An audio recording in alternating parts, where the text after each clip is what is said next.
Easy questions we're starting on with. I am Paul Asadoorian. I'm the founder and CEO of Security Weekly, a podcast network where we do all kinds of fun stuff, putting out information to the security community for free, as well as working with the security industry. Tell me how you got started. How was your podcast network born? That's a really good question. So I haven't told the story in a while either.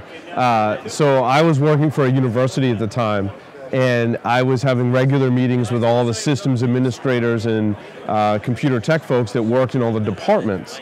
And I would give these, what I always thought somewhat entertaining presentations about what's happening in information security, like what websites are being hacked, what kind of malware we're seeing, security tips and tricks and all that, like how to do certain technical things. And I really liked doing it. The response was great. For whatever reason, you know, the university shifted and I wasn't doing that anymore, and I kind of felt this void. And my coworker was like, well, you should do a podcast. And this is in 2005 when podcasting is just starting to really take off. So I bought like a used iPod. I started listening to podcasts. I'm like, this is pretty cool. I'm like, I think I can do this. So we went to Los Angeles, actually. The conference we were going to was the SANS conference, was supposed to be in New Orleans. Hurricane Katrina had moved the conference to Los Angeles. And I said, well, I'm going to go to this conference and record my first podcast. And we did in a restaurant that was like swirling around, like turning at the top. And then I ended up doing some interviews, one with Marty Resch, who at the time was creating a company around Snort.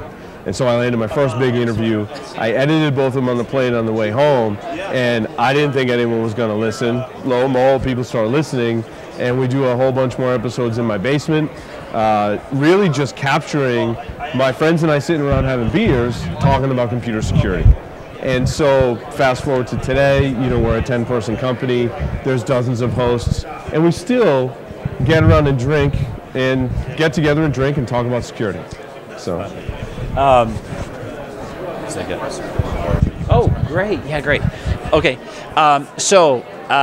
Tell me what's changed. So you started the podcast in 2005. What's changed in information security since then, based on what your guests tell you? You know, I think our industry has certainly grown. You know, there's a lot more solutions available. In a talk I'm giving next week, I talk a little bit about the evolution of open source in our industry as well. And certainly that's grown and embraced. Like, I never thought I'd see the day where I can install Linux inside of Windows. I never thought I'd ever see that day. They say 40% or more of Azure installations are actually Linux and not Windows. I never thought I'd see that progression, right? We've also, on the open source side, we've seen a progression from like the one person, like that person like Fyodor or HD Moore that created Nmap and Metasploit doing the open source. That one person now is a company. It's Netflix, it's Facebook, that are like in Uber, they're like, here are open source projects, everyone can use them. So that's certainly, based on my talk I'm giving next week, certainly a trend that I've noticed is we've just embraced open source in security so much more. In fact, some people are like, well, I don't like what's commercially available. I'd rather do it in open source. And that was not unheard of, but not as common before. So I think in terms of threats and vulnerabilities, like not really much has changed. Like there's, you know, just different ways criminals make money. You know, we've seen the curiosity, I'm just going to go hack the phone company because I think it's cool and I'm doing it for street cred. You know, all the way to people going, well, I'm going to steal credit cards, I'm going to steal identities, I'm going to mine cryptocurrency, I'm going to do ransomware.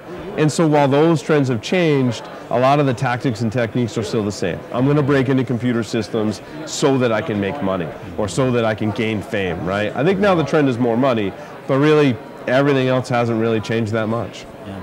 What about the IT security space? I mean, I know you talk to a lot of vendors, you talk to a lot of practitioners.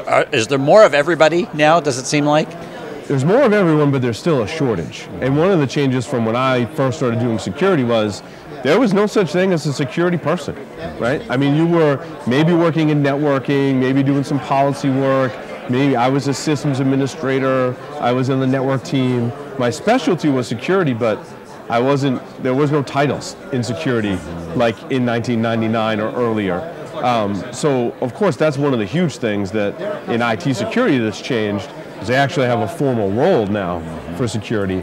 I still think that there is a gap in how many people we need to actually do our jobs today. And I think that we're seeing those roles further in specific sub-roles from security. So you have people that are focusing on forensics and malware and incident response and application security, and that's been a huge shift in our industry. We've seen it on our own podcast network, right? We've got a show for enterprise security, we've got a show for business security, for application security. I really think the next show may be about forensics and incident response because it's so different. Yeah, cool. Do you have any idea how widely listened your shows are now? And podcasting, I mean, I'm assuming it bounces probably to all over the globe. Yeah.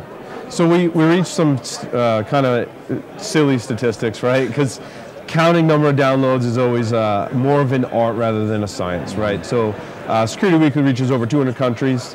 75% of our listeners actually listen to the audio version, 25% watch. We get around, of all content consumed from our network, around 500 to 600,000 downloads or impressions per month across all of our shows. Our shows tend to average between 15,000 to 26,000 average downloads per episode. We gauge a lot of that on feedback too. So when we talk about a company, we talk about a process or a technique, or we do an interview, we get so much feedback, right? Especially if we talk about a company, that tends to get back to that company, whether we spoke about them good, bad, or indifferent. I hear the feedback. So it's reassurance that people are listening and the right people are listening. So for me, it hasn't become so much about the numbers, but just the influence that we've had over the community and working with the community. Cool. Why do you like coming out to SecureWorld? Because you've been here more than 1 year now. You're here in SecureWorld Boston. Sure. What do you like about it? It's well, first it's a local event, so it's easy travel for us to come here and then talk with all of the vendors, right, is the first thing that, and maybe not the number one thing, because I do like catching up with my peers in security that come here as well. So for me, it's more about networking than anything else.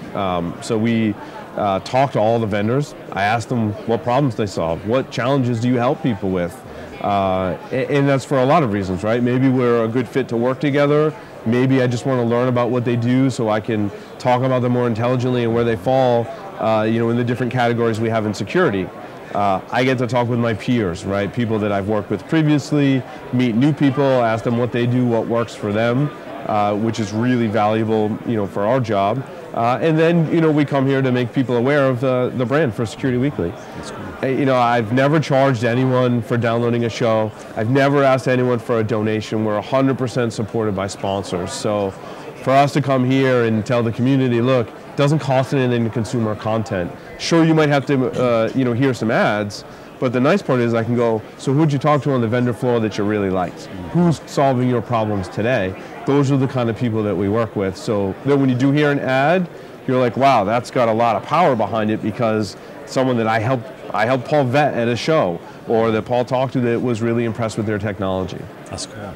Okay, last question, and this is an easy one. What do you like best about podcasting? I mean, what is it?